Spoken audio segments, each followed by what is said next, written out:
ഉപ്പളയിൽ റെയിൽവേയുടെ സ്ഥലത്തു നിന്നും 11 തേക്കുമരങ്ങൾ അനധികൃതമായി മുറിച്ചു കടത്തി. സംഭവത്തിൽ 4 പേരെ RPF പിടികൂടി. മുറിച്ചെടുത്ത മരത്തടികൾ കടത്താൻ ഉപയോഗിച്ച പിക്കപ്പ് വാനും റെയിൽവേ പോലീസ് കസ്റ്റഡിയിലെടുത്തു. This news sponsored by Yenepoya speciality hospital, Kodial Bail, Mangalore. ഉപ്പളയിലെയും ജോഡ്കല്ലിലെയും പ്രമുഖരാണ് മംഗളൂരു RPFന്റെ പിടിയിലായിരിക്കുന്നതെന്നാണ് വിവരം.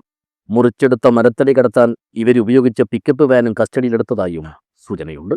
ഉപ്പള റെയിൽവേ സ്റ്റേഷൻ പരിസരത്തെ റെയിൽവേ ഭൂമിയിൽ നിന്നാണ് അനധികൃതമായി തേക്കുമരങ്ങൾ മുറിച്ചു കടത്തിയത്. റെയിൽവേയുടെ ഭൂമിയോട് ചേർന്ന് പ്രതികൾക്ക് സ്വകാര്യ ഭൂമിയുണ്ടെന്നാണ് അറിയുന്നത്. ഇതിനെ മറയാക്കി സ്വന്തം സ്ഥലത്തെ മരങ്ങളെന്ന വ്യാജേന റെയിൽവേ ഭൂമിയിലെ 11 തേക്കുമരങ്ങൾ മുറിച്ചു കടത്തുകയായിരുന്നുവെന്നാണ് മംഗളൂരു RPF ഇൻസ്പെക്ടർ മനോജ് കുമാർ യാദവ് പറയുന്നത്.